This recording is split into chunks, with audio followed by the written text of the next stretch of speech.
ચાલો, good morning. Unit number 3નો પહેલો point દહેજ. બરાબર. પ્રસ્તાવના. દહેજ જીવનસાથીની પસંદગીમાં લક્ષ્યમાં લેવાતું અગત્યનું ધોરણ છે. બરાબર. આપણને અત્યાર સુધી એવું હોય કે જીવનસાથીને પસંદ કરવામાં આપણી કલ્પનામાં જે હોય એને પહેલાં ધ્યાનમાં લેવાય છે, તો એવું નથી. બરાબર. દહેજ છે જીવનસાથીની પસંદગીમાં સૌથી અગત્યનું પાસું છે, એ આપણા સમાજમાં ગણાય છે. અને મેં તમને ઘણી બધી વખત સમજાવ્યું છે, અહીંયા ફરીથી એક વખત કહેવાનું કે ફક્ત આપણા ઘર, આપણા સમાજ, આપણી જ્ઞાતિ, આપણા રાજ્યને ધ્યાનમાં રાખીને બધી વસ્તુઓ છે ભણવાની નથી હોતી. એટલે ભારતના મોટાભાગના વિસ્તારોની અંદર દહેજ છે એ જીવનસાથીની પસંદગીમાં સૌથી મહત્ત્વનો ભાગ ભજવતું એક પાસું છે. બરાબર. કે છોકરીવાળા છે એ કેટલું દહેજ આપી શકશે. બરાબર. અથવા તો છોકરો જેટલો વધારે ભણેલો અથવા તો જેટલી સારી ગવર્મેન્ટ જોબ એટલા દહેજની રકમ છે એ ઊંચી જશે. બરાબર. તમે લોકો કોઈ વખત કોઈ કજોડા જોતા હો દેખાવમાં, ફોર એક્ઝામ્પલ, છોકરો છે એ સાવ કાળો, ભદ્દો, બાટકો, જાડો દેખાવમાં ગમે ને એવો હોય ને એની ભેગી એક ફૂટકડી ઘરવાળી હોય, એટલે આપણે ગુજરાતીની કહેવત પ્રમાણે બોલીએ, કાગડો દઈ થરું લઈ ગયું. પણ એ કાગડો છે એ કઈ જગ્યાએ પોસ્ટિંગ છે, કઈ ડિગ્રી છે, એનું ડેઝિગ્નેશન શું છે, એને આધારે કાગડો દઈ થરું લઈ જતું હોય છે. અને નહીંતરે આપણા વડવાઓ છે એવું કહી ગયા છે કે છોકરાના ગુણ ને છોકરીનો દેખાવ. ભલે વર્તમાન સમયની અંદર આ વસ્તુ છે એમાં થોડા ઘણા ફેરફાર થયા છે કે છોકરીના દેખાવથી કંઈ નથી થતું, છોકરીમાં બી આવડત હોવી જોઈએ, ઘર ચલાવતા આવડવું જોઈએ. એ સિવાય સમાજમાં જે કંઈ થઈ રહ્યું છે એમાં એડજસ્ટ થઈને એ જિંદગી જીવી શકે એવી હોવી જોઈએ. રૂપાળી રાધા હોય પણ કાંઈ આવડતું ન હોય તો એ કેટલો વખત ગમશે? કે છોકરાના ગુણ જોઈએ પણ કમાતો ધમાતો ના હોય તો એ કેટલો વખત તમારો ઘર સંસાર ચાલશે? એટલે સમયની સાથે ચોક્કસ આમાં પરિવર્તન થયું છે. પણ જ્યારે આવા કજોડા જોઈએ તો ત્યારે અચૂક માનવું કે એ કાગડાનું આર્થિક પરિસ્થિતિ અથવા એનું ડેઝિગ્નેશન અથવા એનું ભણતર છે એ એવું હશે કે જેથી કરીને એને દઈ થરું મળ્યું. તો આ બતાવે છે કે એ રૂપાળી છોકરીની સાથે બી આવા છોકરાના લગ્ન થાય છે ત્યારે એમને એમ નથી થતા ખાલી છોકરીના દેખાવ પર. એના મા બાપે એને કેટલુંક દહેજ જે સામેવાળાની ડિમાન્ડ કે અપેક્ષા હોય છે એ પ્રમાણે આપવું પડે છે. છાપાઓ ખોલો, સોશિયલ મીડિયા પર ન્યૂઝ આવે છે જુઓ તો ઓન એન એવરેજ 80% કેસ છે એ તમને દહેજના જોવા મળશે. બરાબર છે. કે લગ્ન ટાઈમે આટલું આપ્યું હતું પછી પણ આટલું માગતા હતા, આ માગતા હતા, મા બાપ દઈ શકે એમ નહોતા. લગ્ન વખતે જ મા બાપ છે એ દેવામાં ડૂબી ગયા હોય, પછી દીકરી કયા મોઢે પાછું વધારે માગવા જાય, એને હેરાન કરે, માનસિક ત્રાસ આપે, શારીરિક ત્રાસ આપે. મા બાપને ખબર એ હોય, ના પણ ખબર હોય, અને છોકરી સુસાઇડ કરે અથવા તો છોકરી છે એ પછી પેરેન્ટ્સની ઘરે પાછી આવે. પાછી એમને એમ નહીં આવે જ્યાં સુધી એનાથી જે શારીરિક, માનસિક, જાતીય, હવે તો એવું બી બહુ બધા કિસ્સાઓમાં જોવા મળ્યું કે જ્યાં એને સેક્સ્યુઅલી એનો હસબન્ડ જ દહેજ માટે થઈને અસોલ્ટ કરતો હોય અથવા તો એનું શોષણ કરતો હોય, એ બધું જ જ્યારે એનાથી સહન નથી થતું ત્યારે એ પાછી આવે છે. બરાબર. બીજું,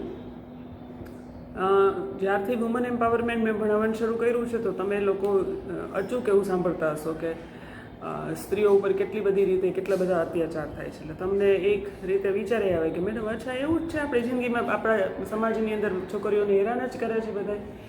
એવું નથી હોતું. પણ જ્યારે હું અહીંયા તમને વુમન એમ્પાવરમેન્ટ ભણાવતી હોઉં તો સ્ત્રીઓ સાથે જે અત્યાચાર થાય છે એની વાત થાય. એટલે નેગેટિવ થિંકિંગ કરવાની વાત નથી. બરાબર. એક બીજું, ઘણા બધા વિસ્તારોની અંદર હજી આજે પણ સ્ત્રીઓની આ જ હાલત છે. બરાબર. અને છાપાઓને જોશો, હમણાં મેં 2 કેસ જોયા. તમારા અત્યારના વિષયના ટોપિકના સંદર્ભમાં નથી પણ તમારા વિષયના સંદર્ભમાં છે. 3-4 દિવસ પહેલાં તમે જોયું હશે કે વાંચ્યું હશે ન્યૂઝમાં, તો પાકિસ્તાનની અંદર 64 વર્ષના એક બાપાએ 14 વર્ષની છોકરી સાથે લગ્ન કર્યા. તો પાકિસ્તાનની અંદર 14 વર્ષ છે એ લગ્નની ઉંમર છે. બરાબર.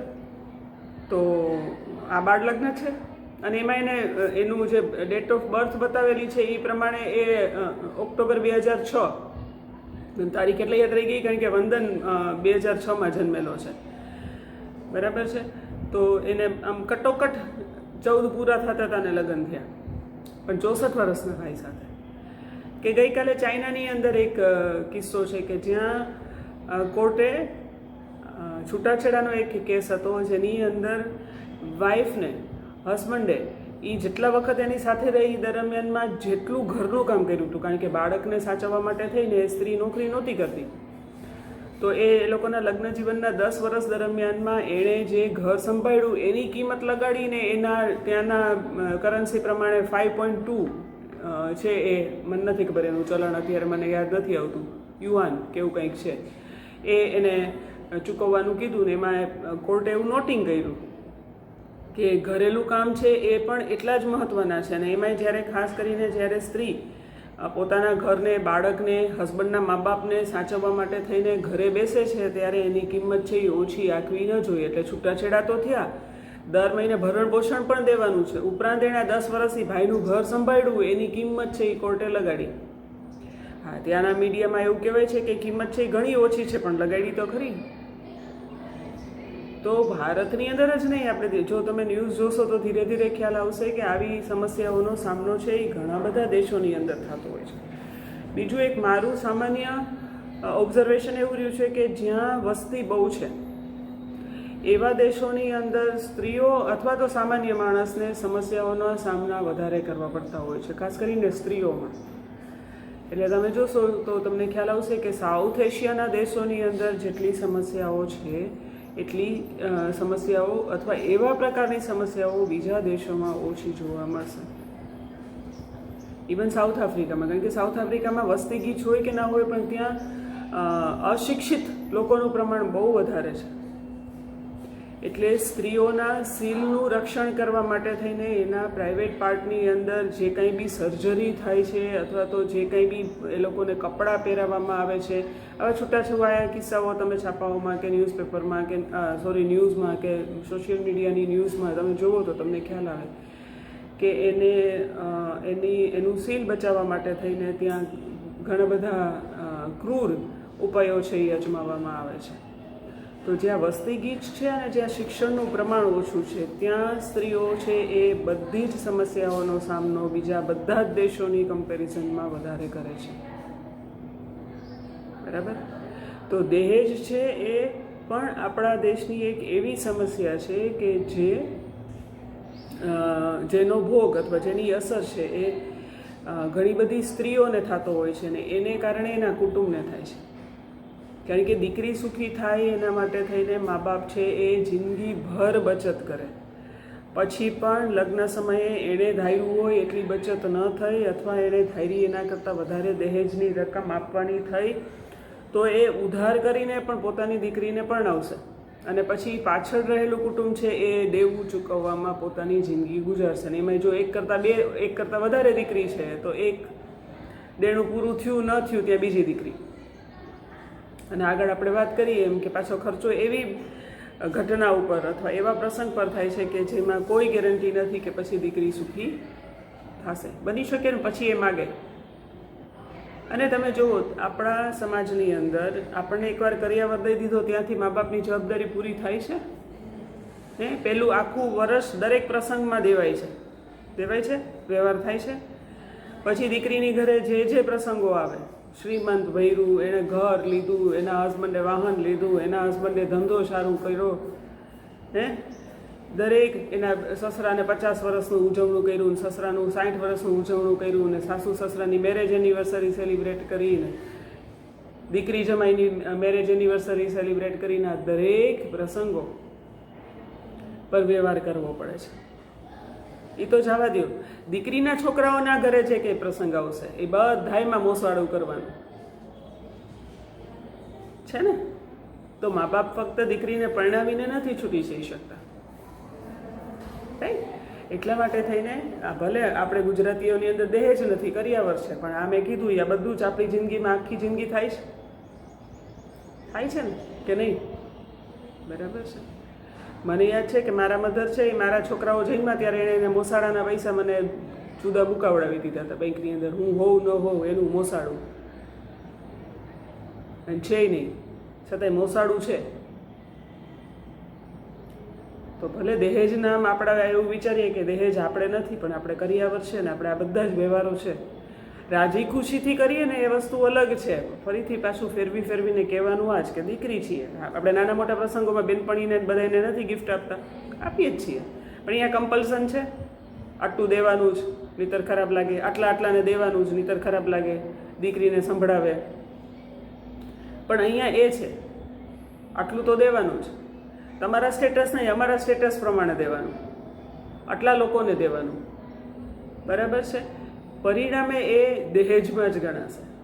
તમે રાજી ખુશીથી આપો છો ને એ રાજી ખુશીથી સ્વીકારે છે એ વસ્તુ અલગ છે. હા, એટલે આ એક વસ્તુ ધ્યાન રાખજો. કદાચ જે તે સમયે ગાડી ચાલતી હોય તો કેટલીક વસ્તુઓના ક્લેરિફિકેશન કરવાના રહી જાય તો પાછો એનો મેસેજ ઊંધો જાય, તમારા મગજમાં ઊંધો જાય.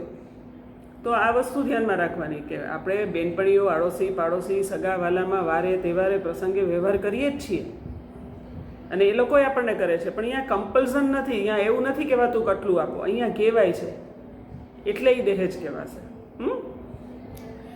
ઇતિહાસને તપાસતા એ ખ્યાલ આવે છે કે આ પ્રથાનો ઉદય સામંત યુગમાં થયો. તે સામંત યુગની પ્રથા મનાઈ. ધીરે ધીરે આ પ્રથા સમાજના અને અન્ય વર્ગોમાં પ્રચલિત થવા લાગી. મધ્યયુગમાં રાજપૂતોની કેટલીક જ્ઞાતિઓમાં દહેજ પ્રથા પ્રચલિત હતી. તેઓ પોતાના કુળની પ્રતિષ્ઠાને ધ્યાનમાં લઈ અને દહેજનું પ્રમાણ નક્કી કરતા. અલ્તેકર નોંધે છે તે મુજબ 13મી 14મી સદીમાં જીવનસાથીની પસંદગીમાં દહેજ એક દૂષણ બન્યું. સામંતશાહી એટલે રાજા મહારાજાઓના જે કુટુંબો હતા એની અંદર દીકરીઓને દહેજ અપાતું. મધ્યયુગથી મોટે ભાગે ભારતની અંદર જે કાંઈ પણ દૂષણો આવ્યા છે બધા જ છે એ મધ્યયુગથી આવ્યા. અને જો પ્રાઇમરી સ્કૂલમાં ઇતિહાસ ભણ્યા હશો ને યાદ હશે તો ખબર પડશે કે મધ્યયુગથી ભારતની ઉપર વિદેશીઓના આક્રમણો છે એ શરૂ થયા, બરાબર. તો ત્યારથી જે રાજા મહારાજાઓ અથવા તો રાજપૂતો હતા એ લોકો પોતાના દીકરીઓને દહેજ આપતા. ત્યાંથી શરૂઆત થઈ અને ધીરે ધીરે છે એ સમગ્ર સમાજની અંદર પ્રચલિત થઈ, બરાબર. દહેજનો અર્થ, દહેજ શબ્દ દહેજ પરથી ઉતરી આવેલો છે. તેનો અર્થ કન્યા શુલ્ક એટલે કે કન્યાની કિંમત એમ થતો, બરાબર. દહેજ એટલે કે એ ધન અથવા સંપત્તિ જે લગ્નના અવસરે એટલે કે લગ્ન પહેલાં કે લગ્ન પછી કન્યા પક્ષ તરફથી વર પક્ષને આપવામાં આવે છે.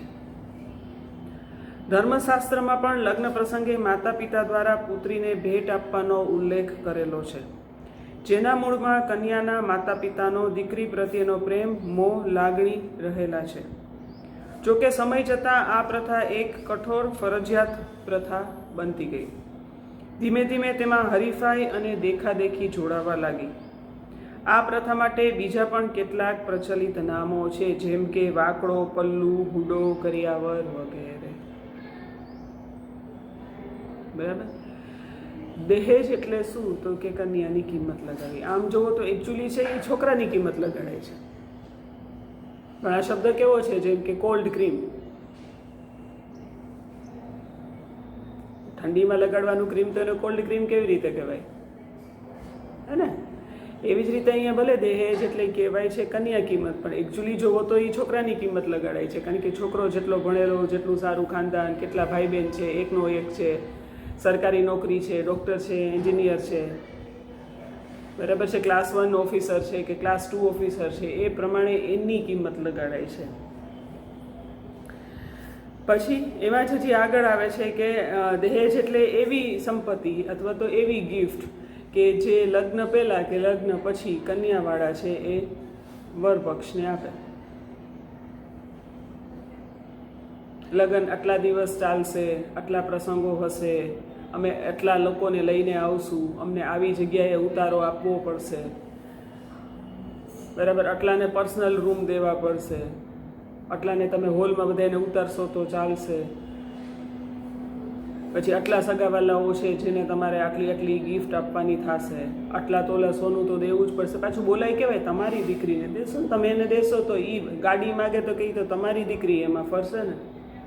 પણ બાપાની ઘરે ગાડી ના હોય, પણ સાસરાવાળા માગે તો એમ કે ગાડી દેશો તો તમારી દીકરી એમાં ફરશે ને, પણ બાપા દીકરી તો ગાડીમાં ફરી જ નથી, દીકરીના પપ્પા પાસે સ્કૂટર જ છે. તો એક આ પણ છે કે જ્યારે બધી માગણીઓ થાય ત્યારે કહેવાય શું, તમારી દીકરી વાપરશે, તમારી દીકરી સુખી થશે, તમારી દીકરી સારું જીવન જીવશે. બરાબર છે. એક સ્ટુડન્ટ છે અત્યારે, એટલે FYમાં કે SYમાં કે એવી વાત આપણે નહીં કરીએ. એને વાત કરી હતી મને, કદાચ ચાલુ ક્લાસ જ થઈ હતી, કે મારા ફૈબાની ઘરે કંઈ પ્રસંગ હતો, એટલે મારા પપ્પાએ વ્યવહાર કરવો પડે. એની પોતાની ફેમિલી બેકગ્રાઉન્ડ, એના મધરની હેલ્થ, એ બધું જ છે, એની પાછળ એ લોકોને ખાસો ખર્ચો થાય છે, અને કમાનાર ખાલી ફાધર, અને એ બી કોઈ ફેક્ટરીમાં કામ કરે. એટલે કે મેડમ પપ્પાએ બધું માંડ કરીને ભેગું કર્યું ફૈબાને વ્યવહાર કરવા માટે. પછી કે હવે અહીંયા જવાનું હતું તો કે પપ્પાએ તો પોતે સારા કપડાં પહેરવા પડે, પણ કે એની પાસે કપડાં ખરીદવાના પૈસા નહોતા, પોતાના માટે પ્રસંગને અનુરૂપ પહેરવાના કપડાં ખરીદવાના પૈસા નહોતા. એટલે કે મારા ભાઈને કંઈક 2-4 મહિના પહેલાં લઈ દીધા હશે કપડાં. એટલે કે પપ્પાએ કીધું કે હું આ એક જોડી, તારા દીકરો બી એવડો મોટો હશે કે એકબીજાને થઈ જાય. એટલે કે મારા પપ્પાએ મારા ભાઈને પૂછ્યું કે હું લઈ જાઉં આ તારા. એટલે કે મારા પપ્પા મારા ભાઈના કપડાં પહેરીને મારા ફઈના પ્રસંગમાં વ્યવહાર કરવા ગયા. તો ક્યાં સુધી વ્યવહારો ચાલે છે, લગ્ન પહેલાં, લગ્ન પછી, કે લગ્ન દરમિયાન, કે લગ્ન પહેલાં જ નહીં, લગ્ન પછી પણ આ બધું ચાલે છે. પછી એમાં જેણે એમ કીધું કે મારા ભાઈને, કે મારા પપ્પાને કેટલા વખતથી સ્લીપર તૂટી ગયેલા હતા, પણ કે મારા ભાઈને સ્કૂલમાં શૂઝ લેવાના હતા. એટલે કે મારા પપ્પાએ એ સ્લીપર છે એમાં જે તે સમયે કંઈક વર્ણન કરેલું, એ કે એ છે, અથવા ત્યારે પપ્પાએ લીધા શૂઝ, અને બરાબર ત્યારે એના ભાઈને સ્કૂલ માટે કે કંઈ શૂઝ જોતા હતા. એટલે કે પપ્પાએ એને પોતાના શૂઝ આપી દીધા, અને મારા પપ્પાએ પાછા એના સ્લીપર છે એ પહેરવાના ચાલુ કરી દીધા. તો આવી છોકરીઓ પણ છે જે તમારી સાથે ભણે છે. કોઈ કહે નહીં, દરેકને હોય ને બાંધી મુઠ્ઠી લાખની, અને એ કહે તો એનાથી તમે કંઈ એને મદદ કરી લેવાના, ઉલટાના તમે ક્યારેક ને ક્યારેક એનું હાંસીને પાત્ર બનાવશો. તો આવા લોકો પણ હોય છે, અને આવા લોકો જ વધારે હોય છે. એટલે દીકરી જન્મે ત્યારથી શરૂ કરીને, એટલે જ મને યાદ છે મારા મેરેજના ટાઈમે ભાઈ છે કે નહીં એને આધારે પણ છોકરીની પસંદગી થાય, અથવા તો એને રિજેક્ટ કરાતી. બરાબર, એટલા માટે કે પહેલાં બાપ છે તો બાપ વ્યવહાર કરશે, પછી ભાઈ છે એ જિંદગીભર વ્યવહાર કરશે. માટે ભાઈ છે કે નહીં એ જોવાતું. અને તમને ભલે 25 વર્ષ પહેલાંની જ વાત કરું છું, તો એમાં એ ક્યાંક ને ક્યાંક સબકોન્શિયસલી દહેજ જ આવ્યું ને કે ભાઈ છે, ભાઈ વ્યવહાર કરશે, ભાઈ નહીં હોય તો. અને કેટલા બધા ટૂંકી બુદ્ધિના લોકો હોય કે ભાઈ નથી તો ભવિષ્યની અંદર આ એક બેન કે 2 બેન છે, એના મા બાપની પ્રોપર્ટી બધી એને જ મળશે, એવી ના ખબર પડે. એને એટલી ખબર પડે કે વ્યવહાર જિંદગીભર થવા જોઈએ. તો લગ્ન પહેલાં કે લગ્ન દરમિયાન જ નહીં, પણ લગ્ન પછી પણ બધા જ વ્યવહારો છે જે કરવા પડે છે. ને એ બધું જ છે એ જો તમે રાજી ખુશીથી કરો છો તો બરાબર છે, પણ તમારી પરિસ્થિતિ નથી છતાંય કરવું પડે, સામેવાળા માણસો ડિમાન્ડ કરે છે, તો એ બધું જ દહેજ કહેવાય. અને એની અંદર જ હજી થોડીક વસ્તુ આવી કે ધર્મશાસ્ત્રમાં પણ લગ્ન પ્રસંગે માતા પિતા દ્વારા પુત્રીને ભેટ આપવાનો ઉલ્લેખ છે, પણ એની અંદર જે હોય છે, જે હેતુ હોય છે, એ શું હોય છે? તો કે મા બાપનો પોતાની દીકરી પ્રત્યેનો પ્રેમ છે કે લાગણી છે કે એ છે. મા બાપ તમે રાજી ખુશીથી 11 જોડી લગ્નમાં કપડાં આપે છે ને 1 તોલો સોનું આપે છે, એ વસ્તુ અલગ છે. પણ સાસરાવાળા એમ કે 21 જોડી આપવાના છે ને 5 તોલા સોનું તો દેવાનું જ છે. તો અત્યારે તો 5 તોલા સોનું લેવા જાવ એટલે 2,500 રૂપિયા તો ખાલી સોનાના થયા. ઘડામણ તો જુદી, કપડાં જુદા, લગ્નનો ખર્ચો જુદો, બીજા વ્યવહારો જુદા. તો 10 લાખ તો એમને સાદાઈથી લગ્ન કરો ને તો આજની તારીખે 10 લાખ થાય. હવે તમે તમારી ઘરની પરિસ્થિતિ જોઈને વિચારી લ્યો કે તમે 1 બેન હો તો 10 ને 2 બેન હો તો 20 લાખ. તમારા પપ્પા એટલો ખર્ચો કરી શકશે ને કરશે પછી એ ક્યાંથી એ દેવું જ કરશે ને, ક્યાંક ને ક્યાંક થોડું ઘણું તો દેવું આવશે ને. તો એ દેવું કોણ ચૂકવશે પછી? તમારા મમ્મી, તમારા પપ્પા, તમારા મમ્મી કરકસર કરશે પોતાની જાત ઉપર, તમારો ભાઈ કરશે, એ દેવું ચૂકવશે. નાનો છે તો હજી ભણતો હશે એટલે તમારા પપ્પા ઉપર વધારે બર્ડન આવે. અને પછી એ ગેરંટી શું સુખી થવાની? મ્યુચ્યુઅલ અન્ડરસ્ટેન્ડિંગથી તકલીફ પડી અને છૂટા પડી ગયા તો ઠીક છે, નહીંતર પાછા કોર્ટ કેસ કરવાના એટલે પાછા કોર્ટમાં ખર્ચા. બરાબર છે? તો રાજી ખુશીથી અપાય છે તો એ બરાબર છે, પણ જ્યારે ધીમે ધીમે એ દેખાદેખી થઈ, જેઠાણીને આટલું આવ્યું છે તો દેરાણીને આટલું આવવું જ જોઈએ એવી અપેક્ષા સાસરાવાળાને થાય કે અમે અમારી દીકરીને આટલું દીધું છે એટલે અમારી વહુએ આટલું તો લઈને આવવું જ પડે. તો એ દેખાદેખી થઈ. મારી ભાભી આટલું લઈને આવી છે તો હું તો એનાથી વધારે જ લઈને જાઉં ને. દીકરીઓ બી આવી હોય છે, મા બાપ જ કે છોકરાના મા બાપ જ કે છોકરાવાળા જ માગે છે એવું નથી. છોકરીઓ બી હોય છે કે ના હો, હું આટલું તો લઈને જઈશ જ, મારું ખરાબ દેખાય. તો આપણે માનીએ છીએ એવું કે જેટલું તમે લઈને જાશો એને આધારે તમને માનપાન મળશે, તમારા ગુણને આધારે નહીં. તો ઓલી જે કહેવત હતી એનું શું કે વહુના ગુણ જોવાય, અહીં તો ક્યાંય ન આવ્યું. અહીં તો વહુ કેટલું લઈને આવી એને આધારે એને માનપાન મળે છે. અને છોકરી બી માને છે કે હું જાજુ લઈને જઈશ તો મને માન મળશે, નહીં તો નહીં મળે.